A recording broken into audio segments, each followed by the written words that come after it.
All right. Welcome to another edition of Vegas Bad Boys of Podcasting. I'm your host, DJ Impact, and I have all the bad boys here with me. No need to do a roll call today, but it's good to see that everybody is here. And we're going to start off with our three count. So, again, welcome everyone. We're going to start off with our first count, and we're going to talk a little bit more about suicide prevention. I know that it's if you got a chance to listen to our Friday's episode with the Goldilocks band, it was a great show where we got a chance to listen to the band's video, and they were trying to encourage people who may be going through struggles at this time and letting you know that you're not alone and that you can get through it. Um, we know these are definitely some tough times. I actually was looking up an article which from sidepost.org, they had a titled article in July that said that the suicide rate projected to increase as unemployment jumps from coronavirus outbreak. And it says that the new research warns that the rapid rise in unemployment amid the coronavirus pandemic could coincide with a spike in suicide rates in the US and Canada. And the findings have been published in the journals of Psychiatric Research and World Psychiatry. It also says that the links between unemployment, economic shock, and suicide is highly replicated in population health, and the anxiety of the virus with the economic shock, along with physical distancing, is an unprecedented assault on mental health. By conducting this analysis, we are able to get ahead of the curve of the mental illness and suicide. And so a lot of information has been coming on. And again, we do know that a lot of people, is struggling at this moment. And I'm going to pass it over to, I'm going to start off with King Lucky, because this was definitely a topic that came straight home for him over this past weekend, and even for a lot of us as well. But just tune with us for the next 20 minutes. We have a couple other good topics that we think we'll be able to keep your interest as well. But this is very important. Someone needs to hear this, and we want you to take a listen, and let's see who we can help out there. King Lucky. Yeah, guys. So yesterday, I unfortunately lost a friend that a few of us here know, and this is going to be a little bit tough for me. But he was a good friend of mine, and we always talked wrestling. He was a coworker, and he had always liked wrestling, but through talking to me and knowing that we're going to do this show, he became engulfed with it again, and his love for it just restarted. And so I was, doing some things, and I get a lot of text messages, and they're like, "Hey, what happened to Rich?" And that's my friend's name, and turns out that he committed suicide. And I just wanted to take a moment here to honor him. Rich, we thoughts are with your family. We love you. Hope you're in a better place right now. But I will say that suicide is not the answer, guys. If you're struggling, find people that you can lean on. I'm always a a positive person, but I myself, from time to time, we all falter. But I've got my brothers here. I've got other people that I lean on, and there is always another way. There's no coming back from suicide. So I really wanted to, based off of this happening yesterday to me, and a friend of mine, I really just wanted to, whoever this may reach, I just wanted to give you guys, that light. Hey, it's going to be okay.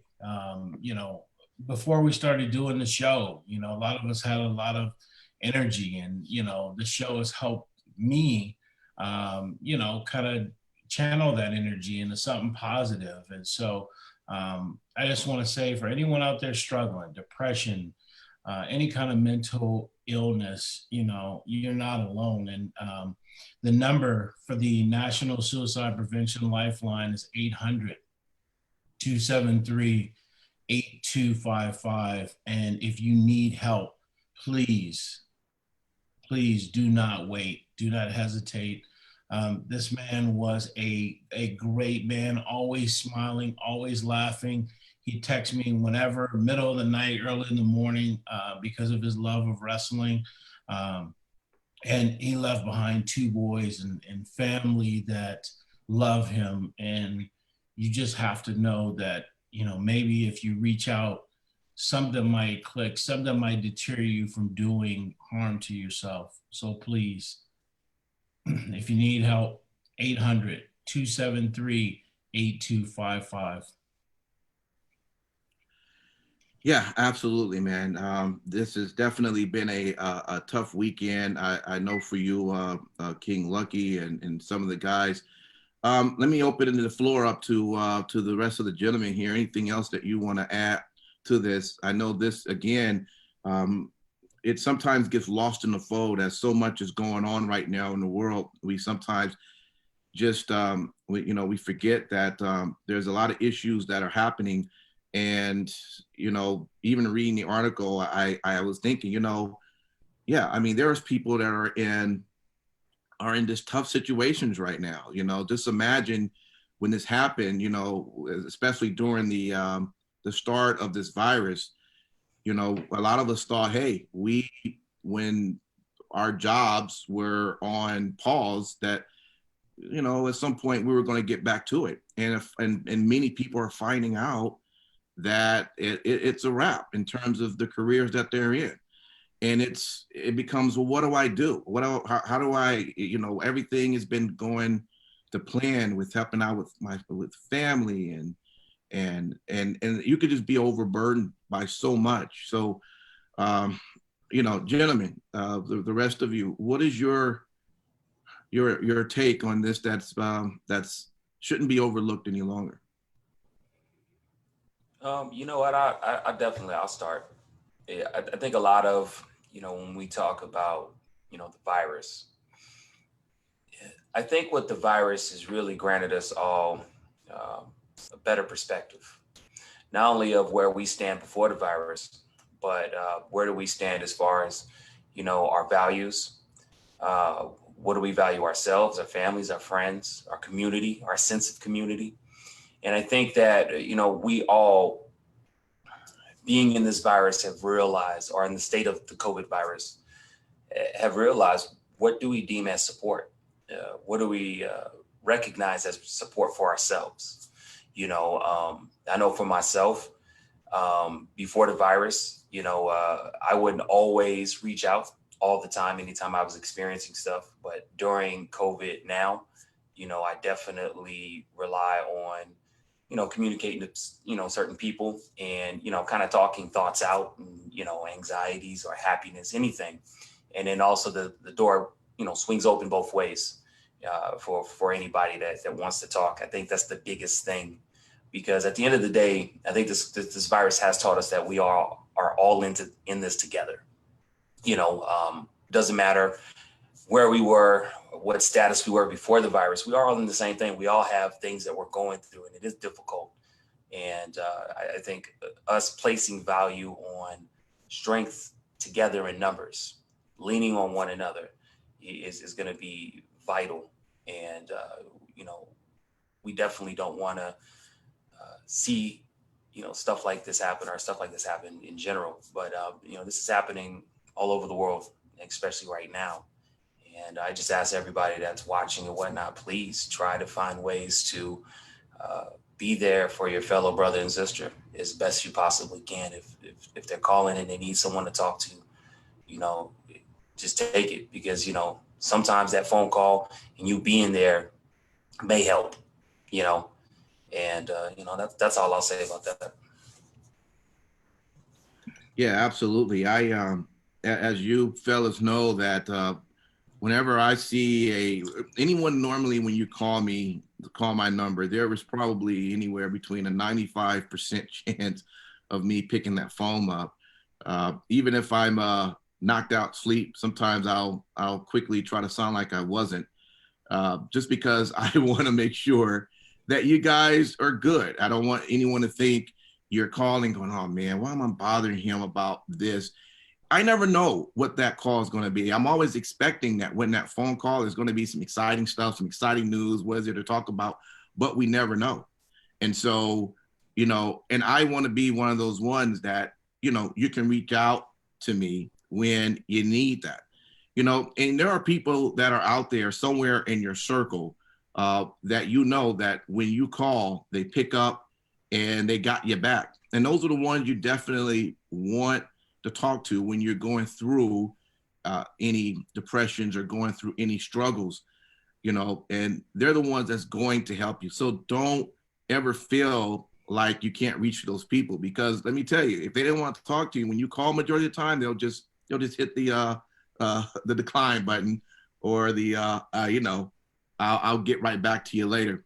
Let me go over to you, Sin City. Did you want to add anything to the conversation here with this? Yeah, I think that one thing that we need to do, and obviously the entire wrestling community is at this point in 2020 used to looking internally at themselves at this point in auditing. The thing that I'll mention is this. There's a definite issue with the belief that mental health issues do not exist for many men in this country and in this world. That's something that needs to be addressed. That's something that guys should not feel as if they are weak when looking for help. If anything, it should be something that it's destigmatized as much as possible. And as Lucky had mentioned, I mean, Rich always had a smile on his face, amazing dude, and you wouldn't be able to tell that anything was disturbing him or that anything was getting to him.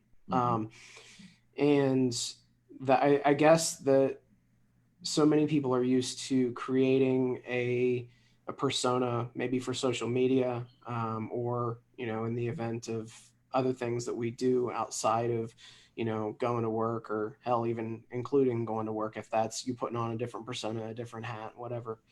But we need to be honest with ourselves, and we need to not beat up or belittle or laugh at guys that are having mental issues, that are having depression issues, that are having these these things that definitely can manifest into physical actions, as Lucky had mentioned, that there's no returning from. So don't ever let things boil over. Lucky had mentioned the National Suicide Hotline. There's also the Veterans Crisis Line, which is 1-800-273-8255, and then select option 1. Or you can just text 838-255. I'd like to thank John Hobson in the chat for throwing that number out there. But thank you, guys. I'll also say too, it's encouraging, during this time when you're off, to see people still continue to maybe work on their craft. If you're a wrestler, I know we're a wrestling show, but even people outside of the wrestling bubble, to work on things that you enjoy, that help distract you from what's going on with the pandemic. A lot of it can be just you might lock down, but just from people that I know, seeing them take up a new hobby, or for me it was learning how to cook, and I mean, I knew how to cook, but learning more about it, and really at the beginning of this whole thing is diving into how to make our podcast a better podcast in a lot of ways. from the things that I do. So that kept me busy, and still keeps me busy. And so I think if you can pull things away that maybe you always wanted to do, read a book or, whatever it may be, things that'll keep you busy, that'll help you navigate these waters of untrying times. And I just encourage you, please find something to do with your time, because an unoccupied mind with a lot of thoughts, it can be very, very dangerous. Matt Michaels. Everything's so I'll lighten it up a little bit and go with Lucky. Did you just eat food over the podcast? Oh man. Well, you gotta eat. Facts. It's not called learning how to eat. It's called learning how to cook. Hey, you know what they say about teaching a man how to fish, right? Fish for a lifetime. That's it. I learned how to cook a little bit better too, so I'm with you on that one, Lucky. I already knew how to cook, but I learned how to cook healthier foods. So I'm with you on that one, and that kept occupying my mind. Like Lucky had brilliantly stated, keeping your mind occupied, learning new trades, new things. It right now we got a lot of us have a lot of downtime, and doing stuff like that does help a lot. So it's very good that you mentioned that. Yeah. Mm-hmm. Yeah. And if you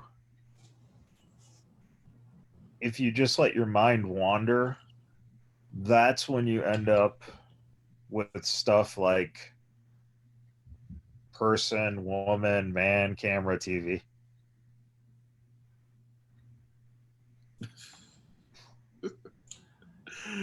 Matt Michaels. Can you expand on that? I mean, because the way you said it, I was vibing with you the first two words, and then it got lost in the sauce. Could you please expand on that, please? Only Steve gets it right now. I apparently, Steve, We're go ahead both, and send me an IM on what the connection. It's all good. We have time.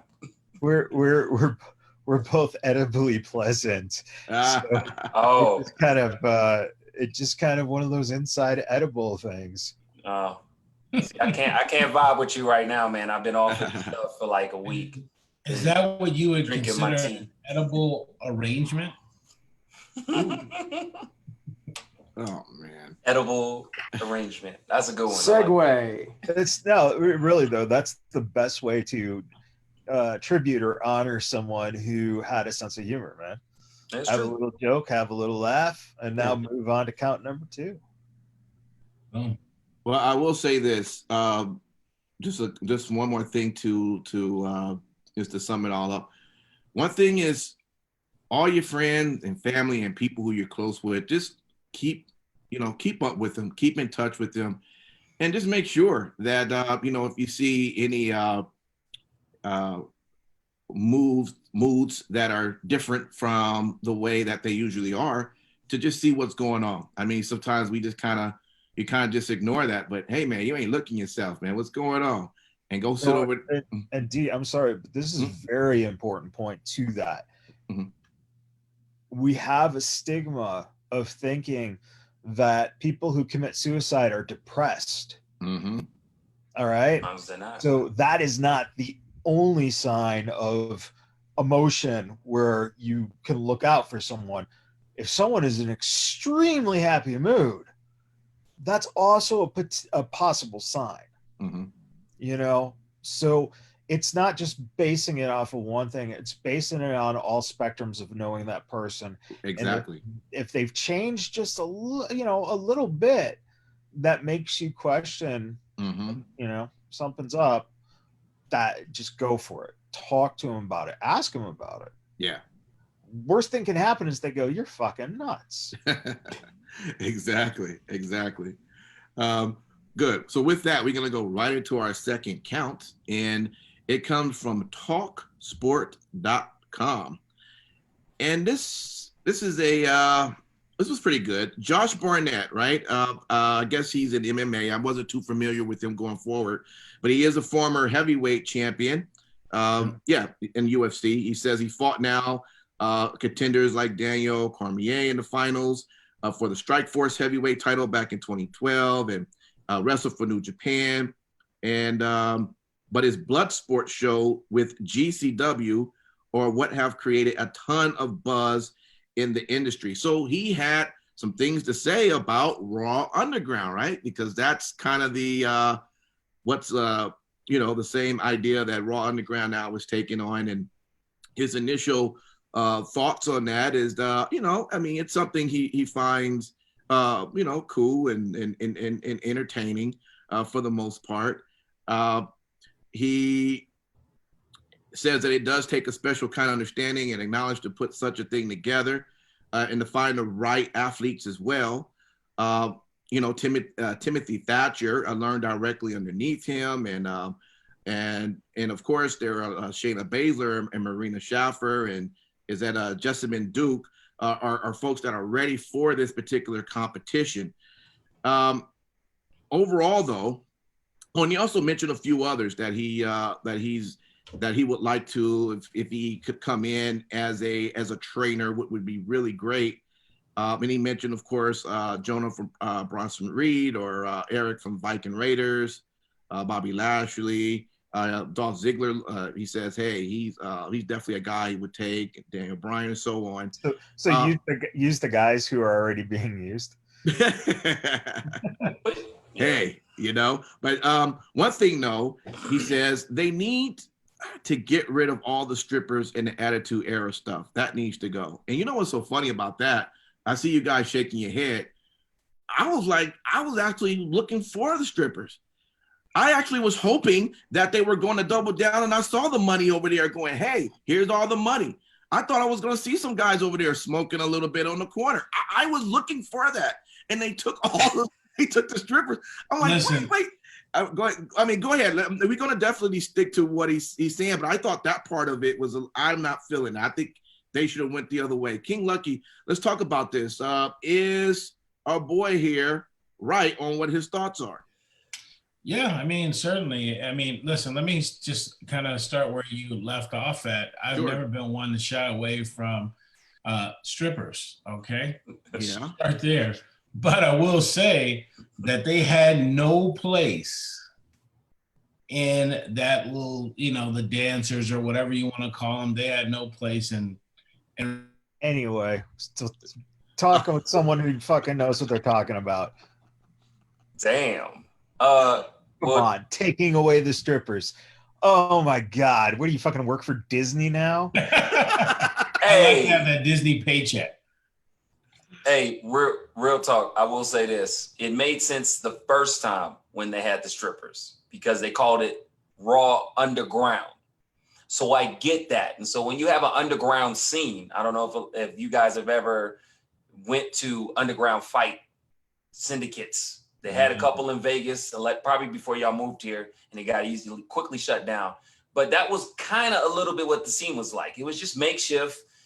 Definitely nobody had a business license. Are you keeping the strippers or are you getting rid of them? I don't care if the strippers are there anyways. I don't give two shits about it. Are you keeping them or if they're my business, I'm keeping them because at the end of the day, men are going to spend money on strippers. At the end of the day, those girls need to go to college, and there is a man that is willing to fund them like a grant. So at the end of the day, I get that. But I was only going with the question because the person who wrote the article did make the comment that, get rid of the raw attitude type of strippers. I get that. For me personally, I would keep the strippers, but for me, that's not a big deal because this is just TV. You see what I'm saying? But I do want them to have an underground type of feel to it. Don't just have it to where I want it similar like Bloodsport. I get it. But I want it to have like an underground feel to it. Maybe some other stuff. Okay, if you took out the strippers, let's do it to where there's some, I don't know, gambling, but you don't really show gambling. Some type like that. But like, fucking putting on fedoras and shooting craps. Fucking dice games. I'm not talking about craps. I'm just saying, have some guy walk around. Maybe there's a dice game happening. No. When I'm talking about gambling, I'm talking about with what we're talking about. Like, look, man, I I got 4 stacks on freaking Ziggler, man. And he's coming around. Who has it? Somebody running around in the background. You don't have to focus so much on it. But to me, that looks more of an underground type scene if they're going that direction. I kind of like the underground segments. I was looking forward to this Monday. Yeah, I like what it sees. Is there more work that needs to be done? Possibly. All right, Sin City. Cool with it. Let me ask you. So at least I didn't get muted. So shit. It says so. Look, for it seemed to be more legitimate in my eyes. They really just need guys who need to go out there and know how to make it look like a legitimate, straight up, sincerely intent wrestling match. Do you agree with Josh on his points there? 1,000%. Okay. 1,000%. You have to have people that have a little bit of legitimacy. It's 2020. Stop insulting your fans' intelligence. Mm-hmm. If somebody shows up on WWE TV, 99% of the time, people are going to know where that person came from. So they're already going to have some built-in credibility when it comes to a worked shoot sort of a contest like what we're seeing with Raw Underground. Mm-hmm. I mean, if they try to take it over the top and make it just obscenely ridiculous, and that when I say obscene, I'm not saying like anything gratuitous, but what I'm saying is that if they if they overproduce the underground segments, as WWE tends to love to do, they find something that happens to get over with people, and then they just beat you over the head with it for the entire show. So as long as they don't do that, it'll be fine. Do you keep the strippers or do you get rid of them? Fuck yeah. Fuck yeah. Keep them or fuck yeah, get rid of them. I don't think you get rid of them. Are you handing out pink slips or are you handing out bonuses? Bonuses. Okay. Either way, you're in the pink. Hello. Oh. Hello. Hey, well, let me ask y'all this question real quick, if I can, while y'all munching down this joke. Oh, would you like to see a segment come from Raw Underground on the next pay-per-view? It wouldn't be on Raw, so it wouldn't be a Raw Underground. Okay. So what if they had like a Raw-esque Underground and it showed up on a pay-per-view? Do they might do something like that, or just going to keep it strictly on Raw? Or maybe your major matchups, once you get to that point where you've built talent up or you have the matchups that are that intriguing, maybe you do have something like that on a pay-per-view with a different tour, maybe something cinematic. But yeah, I wouldn't be okay with it. Because I like the format. Real talk, I like the format. But what I'm wondering is it going to be just exclusively for Raw? Which kind of sucks because I'd like to see that extend over to SmackDown some kind of way. I mean, can it make it open invitation for any brand? I don't know. I'm just curious. So now you're instead of building talent, you're just gonna bring over talent. You're gonna compete with your own brand. Well, I mean, SmackDown did a similar thing with a battle royal to see who's gonna go against the Women's SmackDown Championship. I mean, I'm just saying. But that's part of the storyline. This is meant to build up people, and what you're saying is I want to see SmackDown wrestlers and NXT wrestlers come into this, and now you've just blown up your whole idea of people. Again, because I want to see some people from those different brands get built up that may not have the TV time or have yet to have the TV time. That's what I'm saying. I like the vehicle of it. But you got to spend the time building up those other people before you could bring in more people to build up. All right. Hey, Matt Michaels, calm down, take a breath, drink some water. I get you. I feel you. All right, man. You hyperventilating over there, man. Don't worry about you. You were close to getting rid of the strippers. Look, man, I'm sorry if this strikes a chord up that I was not really worried about the strippers. Hey, I watch P-Valley on the weekends. I ain't worried about strippers. I'm good. Probably don't even know what that show is, but it's okay. You should watch it. It's on it's on Showtime. It's fucking okay. Yeah, it's an awesome movie. Yeah. Well, let me ask you this. Let me go to you, Matt Michaels, on this. When he talks about on comparison between Bloodsport and Raw Underground, he says, hey, if you want to say Raw Underground is a rip off of it, well, they're not the first to try it, and people have done worse job than them, and it's because they're missing the key ingredient, which he says me. What are you trying to say, Josh? Then he says, I'm not willing to do this for other companies, but I will work with WWE because I have a good relationship there. I know a lot of athletes there, and when I say relationships, I have some relationship with people in the office, and if they wanted to legitimately and sincerely let me go to work, then I'd be willing. So what do you think? You think Josh? I mean, overall, he's giving props to it, and I mean, he is a legitimate person in this sport, and he likes what he see here. Is he saying, hey, let's just make this a real deal, but make me a part of it? Call your shot. Ain't nothing wrong with that. Shit, that's exactly what he's doing. Wrestling 101. He's putting himself over. I'll tell you what, he's been such a mentor to the people that you've mentioned, that I would love to see him. He's a character too. Through his days in MMA and other stuff that he's done, he's a character. It'd be a good get if WWE did that. Okay. So, I think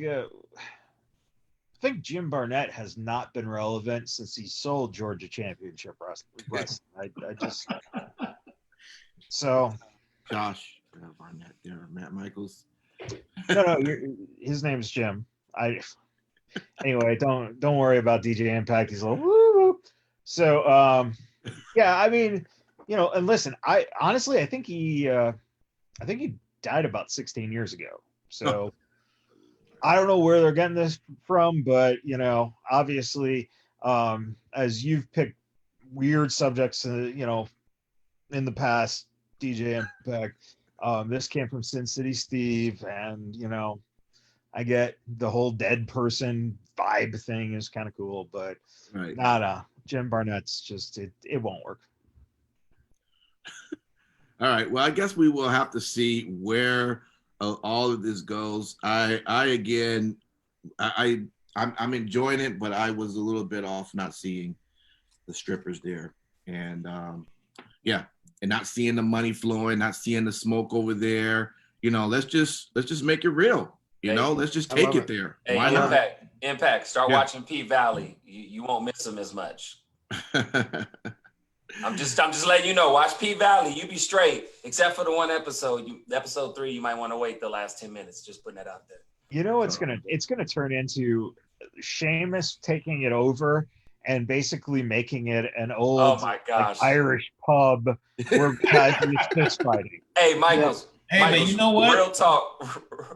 With his new gimmick, it would work. No, I don't like his new gimmick. I don't like his new gimmick. No, that motherfucker looks like somebody off of American Gods. The one dude off American Gods looking at. I was like, get the fuck out of here. Hey, this is my favorite Sheamus gimmick so far. Oh, God. He look like he's most racist one. That's awesome. He look like somebody that sell moonshine and shit. King Lucky texted me the other day. I hope they bring Tatanka back. Yeah. Damn. That never really happened, but that is pretty funny. All right, y'all. Well, we will jump over into our third topic that comes from Forbes.com. Never do that again. Or you're banned from bringing Forbes articles on the show again. Don't ever do that again. And it's titled, Former WWE Stars Struggling to Find Their Footing in AEW. And of course, we have those that are doing quite well, right? We got Chris Jericho and Jon Moxley. You got Cody holding the fort. But the article happened to mention a few other names like Shawn Spears. And, I guess he was saying that the widespread belief was that Spears is one of the first marquee WWE-linked names to sign with AEW. It would be used much better there, but that simply hasn't been the case. He mentioned Dustin Rhodes and, of course, also Matt Hardy. And in that, he mentions that Hardy, on the other hand, was expected to make a huge splash upon his arrival to AEW. Didn't you see the blood? Yeah. Right. Most blood I've ever seen in one splash, man. And with the expectations so high, even Hardy has agreed that he has failed to live up to them. And, it also says that, he left WWE for that creative control. And yet the many faces of Hardy in AEW have largely fallen flat. And Hardy himself has admitted that. How about the good old Brody Lee, right? It says that, he has left a lot to be desired and pigeonholed him in a heel mid-card role, where he spent the majority of his WWE career. So that's really tough for him. Bucky's favorite. And then he pretty much just sums it up, the article, saying, look, in other words, virtually every major former WWE star not named, of course, we talked about it, Cody, Jericho, Moxley, has had a rough go around in AEW, some due to COVID-related travel issues like Pac, and others because they simply haven't been booked well, which is a growing trend for the company. While the jury is still out on the new arrivals like FTR and Matt Cardona, who's only signed with AEW short term, the plight of many of WWE turned AEW stars should serve as a cautionary tale that not every star who leaves WWE for AEW is really finding greening pastures everywhere. All right, let's get right to it. Sin City Steve. Oh. What is your take on this particular topic? You agree with him, or you think he's way off?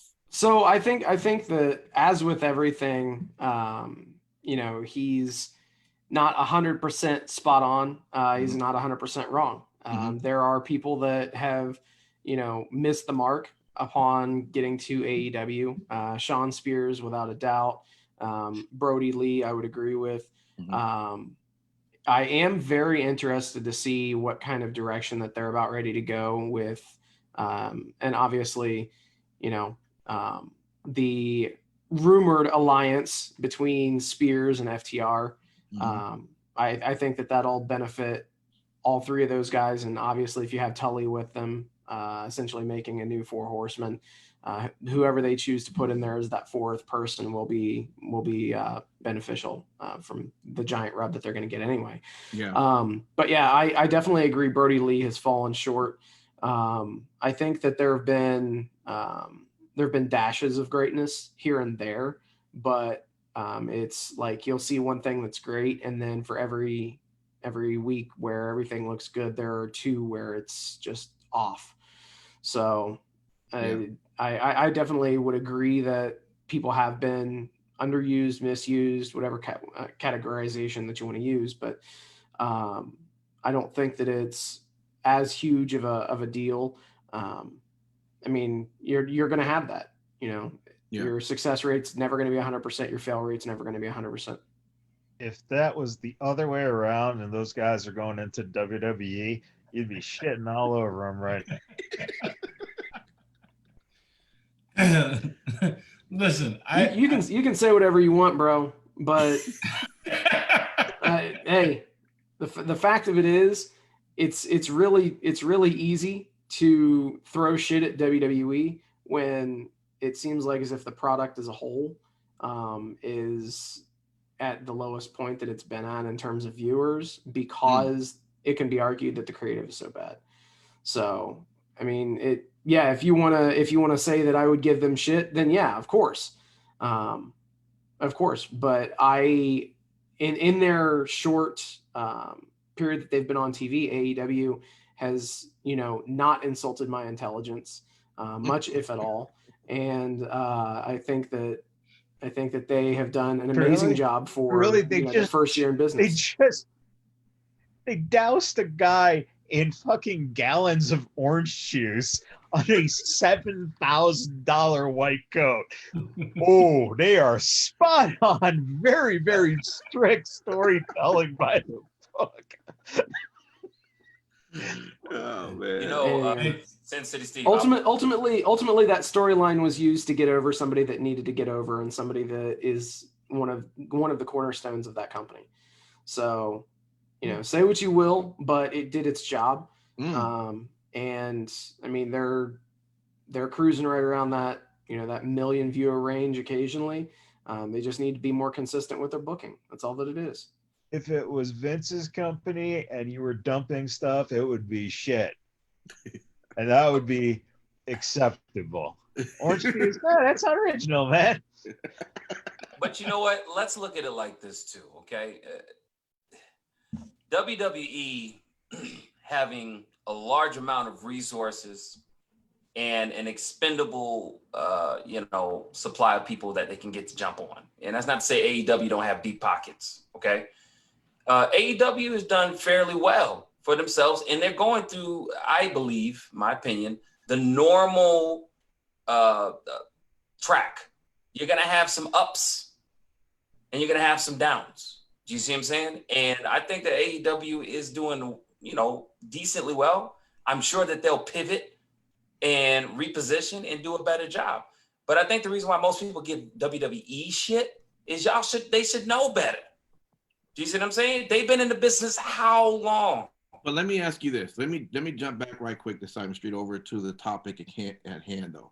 Okay, so we have a lot of the wrestlers that come over from WWE over to AEW. Why does it seem like some succeed and some don't? You got Jericho and Moxley, Cody looking well, but what happened to Spears and Matt Hardy, Brody Lee? What happened to these guys here? And we can't say, well, some of these guys haven't been there long. I mean, Spears hasn't been wrestling as long as a lot of the others, but I mean, Matt Hardy, this guy's been around for the beginning. What's your take on that? Why does it seem like some, successful and others aren't? Well, I mean, I don't completely agree with the author of this article. I mean, with regards to Matt Hardy, I mean, I think Matt Hardy has done a great job utilizing what he had. I mean, I think for AEW? For AEW. I actually watched it. I'm just saying, he hasn't done bad. Y'all make it seem like he came there and he was just quiet. I mean, he might be quiet down a little bit, but not even that. I mean, come on. I mean, he fucking levitated or whatever the hell he did, presented himself all over a fucking arena. And what was wrong with that? I was entertained by that. And what are they doing now? Now he's just regular Matt Hardy who's pissed off because his head was broken out. I mean, fucking pick something. But I feel like that's not a big problem for me. Again, for me. Continuity, as some people would say. Let's be real here, Michaels. It is continuity to what he said he was going to do. He said there's different versions of Matt Hardy. It's a fucking shirt with the different versions of Matt Hardy. So right now he's laying low as whatever version of this Matt Hardy it is.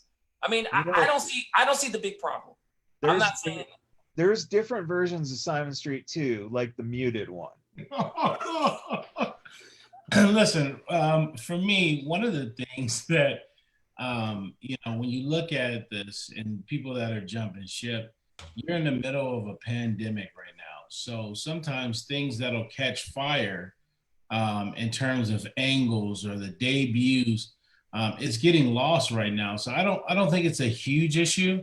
I think that as things progress and you start to get fans back, whether it be a year from now or however long it will be, they'll just continue to throw stuff at these guys until something sticks.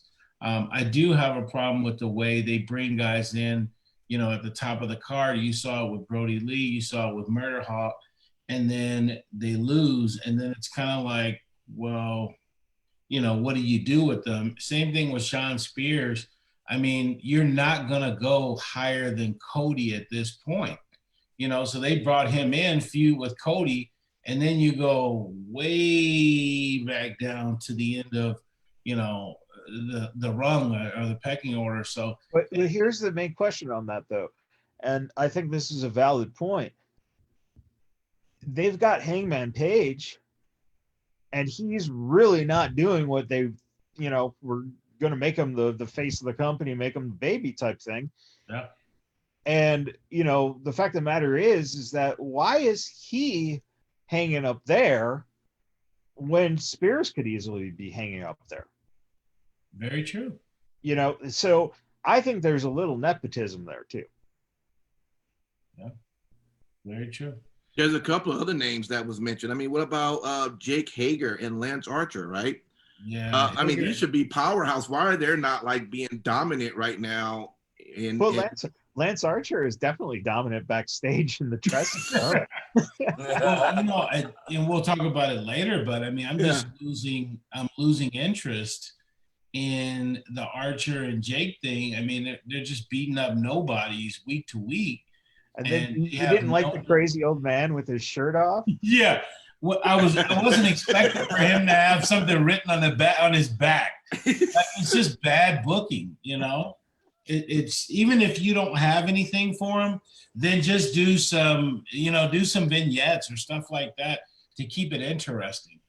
So as the bottom line then, would you say, I'll go over to you, Matt Michaels, is this that, hey, if you're a star over at WWE, or maybe you're not where you want to be, but you are still a WWE superstar, and your contract is either coming up or you just want to be released, and you're thinking about AEW as being the spot, maybe you shouldn't attempt to go over there. Would you say that?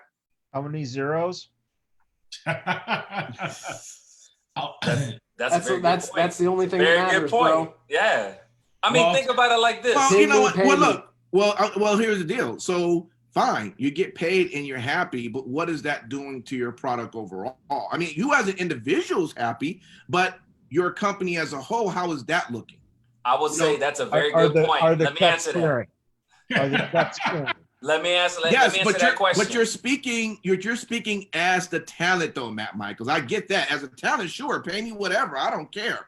But as a fan, as we are, what would we want to see, if anything? I know you go, what does it matter? But I'm just saying, still, as a fan, you want to be able to see product that is represented and entertaining, correct?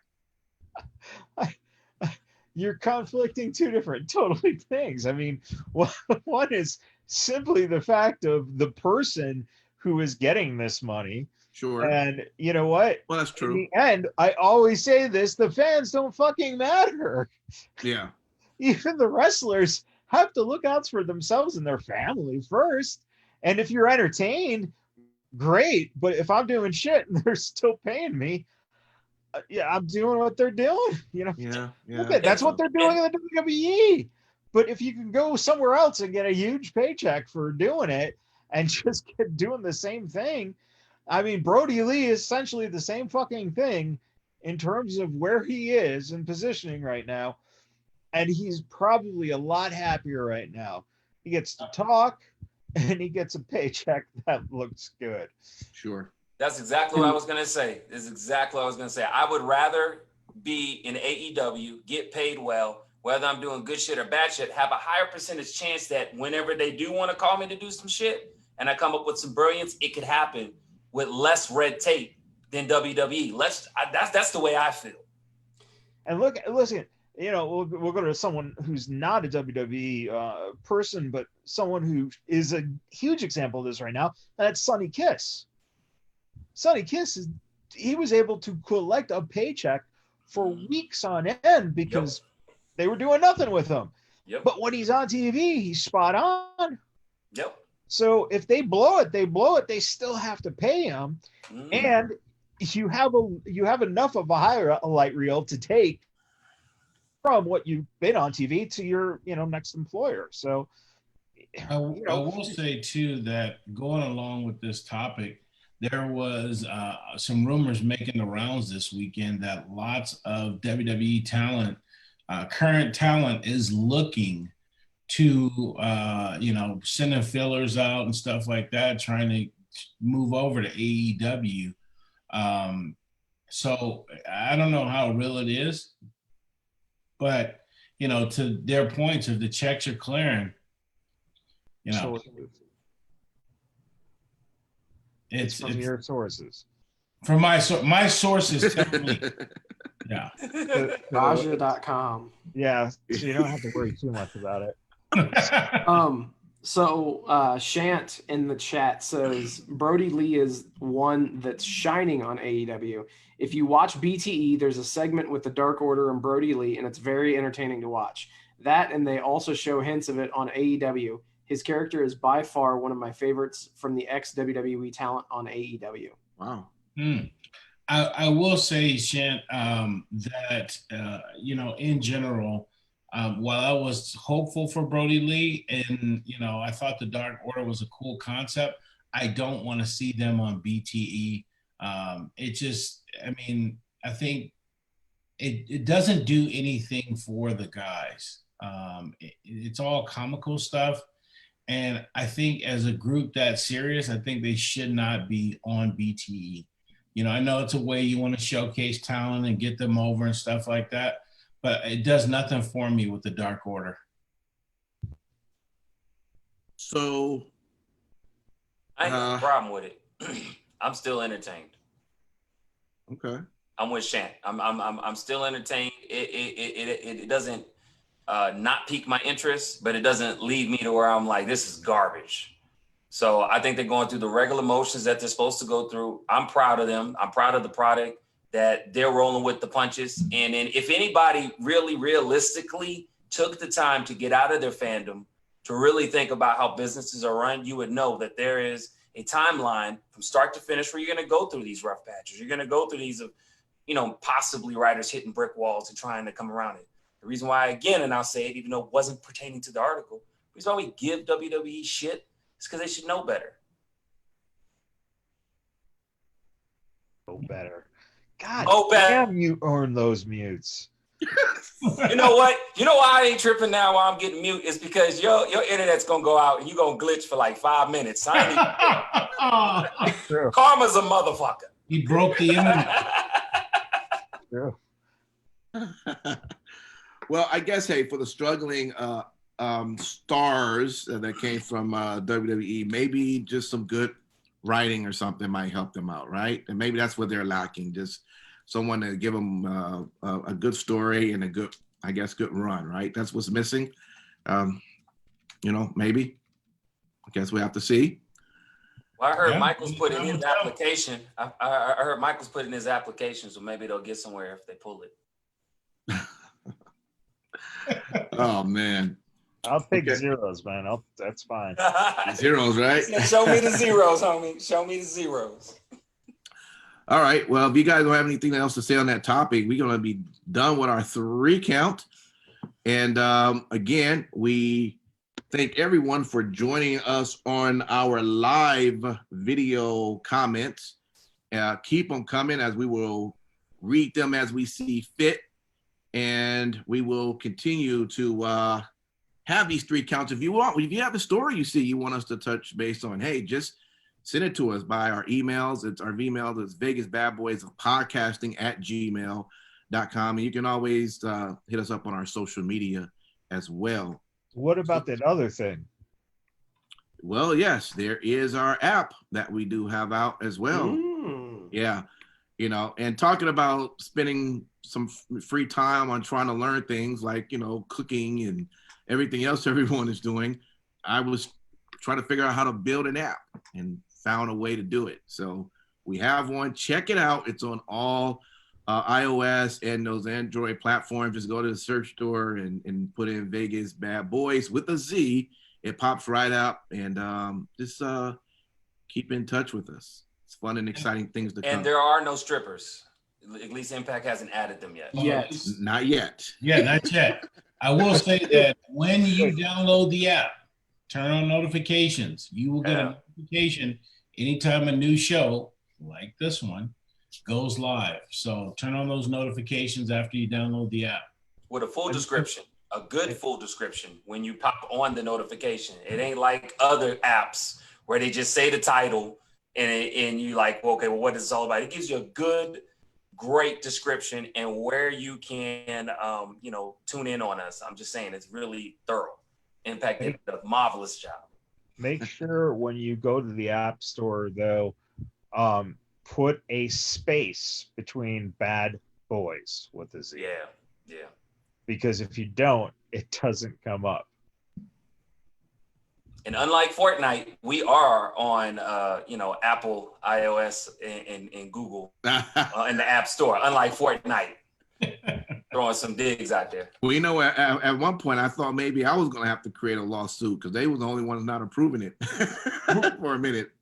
You know, hey, but Apple, man, they don't mess around. So No, they you don't. know. Hey, Raven says he's going to download the app when the strippers are in. So you got some work to do. Hold on, he's our supplier. What are you talking about? Then that's the numbers, bro. Send You're us our the talent. suppliers. 2 cheeks back. Oh, that's hilarious. That's good shit. Okay, so with that, we're gonna bounce from our 3 counts. And again, thanks for listening, Matt Michaels. Yeah. Well, you have control there. Did you see my message? I didn't see the message. But, Yeah. You're gonna have to stop the live stream. Oh, okay. So with that, then we'll be back in just a moment. Peace. We'll be back in 10 minutes. See you. All right.